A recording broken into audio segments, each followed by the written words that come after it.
ಸ್ನೇಹಿತರೆ, ನೀವೇನಾದರೂ ಜಿಮೇಲ್ ಇದೆ ನಿಮ್ಮ ಹತ್ರ, ಓಲ್ಡ್ ಜಿಮೇಲ್, ನಿಮ್ದು ಯಾವುದೋ ಹಳೆ ಕಾಲದ ಜಿಮೇಲ್ ಇದೆ.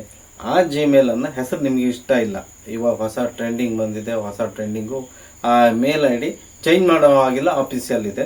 ಇವಾಗ ಹೊಸದಾಗಿ ನಿಮ್ಗೆ ಈಗಿನ ಟ್ರೆಂಡಿಂಗ್ ಇರೋವಂಥ ಮೇಲ್ ಐ ಡಿ ಬೇಕು.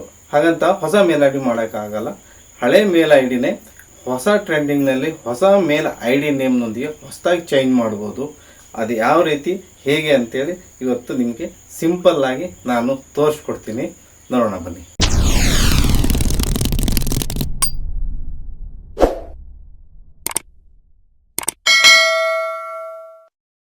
ನೋಡಿ ಸ್ನೇಹಿತರೆ, ಇದು ನನ್ನ ಪಿ ಸಿಯ ಸ್ಕ್ರೀನ್. ಇದು ಆಮೇಲೆ ಜಿಮೇಲ್ ಅಂತಿದೆಯಲ್ಲ, ಅಲ್ಲಿ ಕ್ಲಿಕ್ ಮಾಡಿ. ಜಿಮೇಲ್ ಮೇಲೆ ಕ್ಲಿಕ್ ಮಾಡಿದಾಗ ಈ ರೀತಿ ನಿಮ್ಮ ಮೇಲ್ ಓಪನ್ ಆಗುತ್ತೆ. ಓಕೆನಾ? ಮೇಲ್ ಓಪನ್ ಆದಾಗ ಈ ಕಾರ್ನರ್ ಸೈಡಲ್ಲಿ ಕಾಣುತ್ತೆ ನೋಡಿರಿ, ನಿಮ್ಮದು ಜಿಮೇಲ್ ಲೋಗೋ ಕಾಣುತ್ತಲ್ಲ, ಆ ಲೋಗೋ ಮೇಲೆ ಒಂದು ಕ್ಲಿಕ್ ಮಾಡಿ. ಕ್ಲಿಕ್ ಮಾಡಿದಾಗ ಈ ರೀತಿ ನಿಮ್ಮ ಓಪನ್ ಆಗುತ್ತೆ. ಅಲ್ಲಿ ಮ್ಯಾನೇಜ್ ಯುವರ್ ಗೂಗಲ್ ಅಕೌಂಟ್ ಮೇಲೆ ಒಂದು ಕ್ಲಿಕ್ ಮಾಡಿ. ಕ್ಲಿಕ್ ಮಾಡಿದಾಗ ಈ ರೀತಿ ಇಂಟರ್ಫೇಸ್ ಓಪನ್ ಆಗುತ್ತೆ. ಇಂಟರ್ಫೇಸ್ ಅಲ್ಲಿ ಮೇಲ್ ಐ ಡಿ ತೋರಿಸುತ್ತೆ, ನಿಮ್ದು ಆಲ್ರೆಡಿ ಏನು ಮೇಲ್ ಐ ಡಿ ಹೆಸರಿದೆ ಅಂತ ತೋರಿಸುತ್ತೆ. ಅದನ್ನೊಂದು ಸುತ್ತ ನೋಡ್ಕೊಳ್ಳಿ. ಓಕೆನಾ? ನೋಡಿ, ನಿಮ್ಮದು ಹೊಸ ಮೇಲ್ ಐ ಡಿ ಏನು ಮಾಡಬೇಕನ್ನೋದ್ರೆ ಇಲ್ಲಿ ಪರ್ಸ್ನಲ್ ಇನ್ಫಾರ್ಮೇಷನ್ ಕ್ಲಿಕ್ ಮಾಡಿ. ಕ್ಲಿಕ್ ಮಾಡಿದಾಗ ಇಲ್ಲಿ ಇಮೇಲ್ ಅಂತ ತೋರಿಸುತ್ತೆ. ಕ್ಲಿಕ್ ಮಾಡಿದಾಗ ಅಲ್ಲಿ ಗೂಗಲ್ ಅಕೌಂಟ್ ಇಮೇಲಲ್ಲಿ ನಿಮ್ಮ ಇಮೇಲ್ ಐ ಡಿ ತೋರಿಸುತ್ತೆ. ಅದ್ರ ಮೇಲೆ ಒಂದು ಕ್ಲಿಕ್ ಮಾಡಿದರೆ ಈ ರೀತಿ ಹೊಸ ಇಂಟರ್ಫೇಸ್ ಓಪನ್ ಆಗುತ್ತೆ. ಇಲ್ಲಿ ತೋರಿಸುತ್ತೆ ನೋಡಿ, ನಿಮ್ಮ ಮೇಲ್ ಐ ಡಿ ಹಾಗೂ ಚೇಂಜ್ ಯುವರ್ ಗೂಗಲ್ ಇಮೇಲ್ ಅಂತ ತೋರಿಸುತ್ತೆ. ಇಲ್ಲಿ ಓದ್ಕೊಳ್ಳಿ ಒಂದು ಸುತ್ತು, ಕಮ್ಯುನಿಟಿ ಗೈಡ್ಲೈನ್ಸ್ ಏನಿದೆ ಅಂತ ಓದ್ಕೊಂಡು ಅದ್ಮೇಲೆ ಒಂದು ಕ್ಲಿಕ್ ಮಾಡಿ. ಕ್ಲಿಕ್ ಮಾಡಿದಾಗ ಈ ರೀತಿ ಪೇಜ್ ಓಪನ್ ಆಗುತ್ತೆ. ನಿಮ್ಗೆ ಏನೇನು ಓದ್ಕೋಬೇಕು ಅನ್ನೋಂಗಿದೆ ಇಲ್ಲಿ ಓದ್ಕೋಬೋದು. ಇಲ್ಲಿ ನಾನು ಆಲ್ರೆಡಿ ಒಂದು ಮೇಲ್ ಐ ಡಿ ಕಾಪಿ ಇಟ್ಕೊಂಡಿದ್ದೆ, ಅದನ್ನೇ ಇಲ್ಲಿ ಪೇಸ್ಟ್ ಮಾಡಿದ್ದೀನಿ. ಪೇಸ್ಟ್ ಮಾಡಿ ಆಲ್ರೆಡಿ ನೀವು ಮುಂಚೆ ಯಾವ್ದು ಬೇಕು ಅಂತ ಚೂಸ್ ಮಾಡಿಕೊಂಡು ಈ ರೀತಿ ಕಾಪಿ ಮಾಡಿದಾಗ ಅಲ್ಲಿ ಸಬ್ಮಿಟ್ ಕೊಟ್ಟರೆ ಕೇಳುತ್ತೆ, ಹಳೇದು ಈ ರೀತಿ ಇದೆ, ಹೊಸದು ಈ ರೀತಿ ಇರುತ್ತೆ ಅಂತೇಳಿ. ಹೊಸದು ತೋರಿಸುತ್ತೆ, ಹಳೇದು ಹೊಸದು ಎರಡು ತೋರಿಸುತ್ತೆ. ನಿಮ್ಗೆ ಇದೆಲ್ಲ ಓಕೆ ಇದೆ, ನೀವು ಓದ್ಕೊಂಡಿದ್ದೀನಿ ಕಂಡೀಷನ್ ಪ್ರಕಾರ ನಂಗೆ ಓಕೆ ಇದೆ ಅಂತ ಹೇಳಿದರೆ ನೀವು ನೆಕ್ಸ್ಟ್ ಸ್ಟೆಪ್ಪಿಗೆ ಮುಂದೆ ಹೋಗಬೇಕಾಗುತ್ತೆ. ಸಿಂಪಲ್ಲು. ಓಕೆನಾ? ನೋಡಿ, ಇಷ್ಟು ಇದನ್ನು ಕರೆಕ್ಟ್ ಓದ್ಕೊಳ್ಳಿ. ಓದ್ಕೊಂಡು ನಂತರ ಎಸ್ ಕೊಡಿ.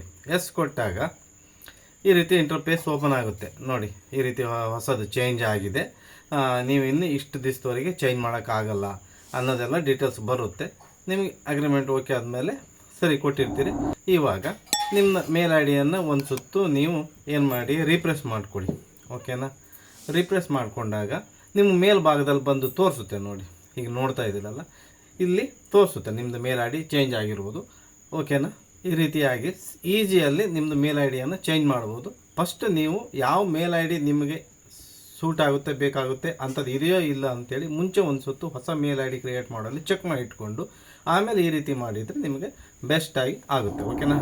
ನೋಡಿದ್ರಲ್ಲ, ಈ ರೀತಿಯಾಗಿ ನಿಮ್ಮ ಮೇಲ್ ಐ ಡಿಯನ್ನು, ಓಲ್ಡ್ ಮೇಲ್ ಐ ಡಿ ಇತ್ತಲ್ಲ ಜಿಮೇಲ್ ಐ ಡಿ, ಅದರ ಐ ಡಿಯನ್ನು ಈ ರೀತಿಯಾಗಿ ಹೊಸದಾಗಿ ಚೇಂಜ್ ಮಾಡ್ಬೋದು. ಏನಪ್ಪ ಅಂದರೆ, ನೀವು ಬ್ಯಾಂಕಿಂಗ್ ಇರ್ಬೋದು, ಬೇರೆ ಬೇರೆ ಸೆಕ್ಟರ್ಗಳು ಇದೆ ಅಲ್ಲ, ನೀವು ಎಲ್ಲೆಲ್ಲಿ ನಿಮ್ಮ ಮೇಲ್ ಐ ಡಿಯನ್ನು ಕೊಟ್ಟಿರ್ತೀರಿ ಅಲ್ಲಿ ಜಸ್ಟ್ ನೀವು ಅಪ್ಡೇಟ್ ಮಾಡ್ಕೊಳ್ಬೇಕಾಗುತ್ತೆ.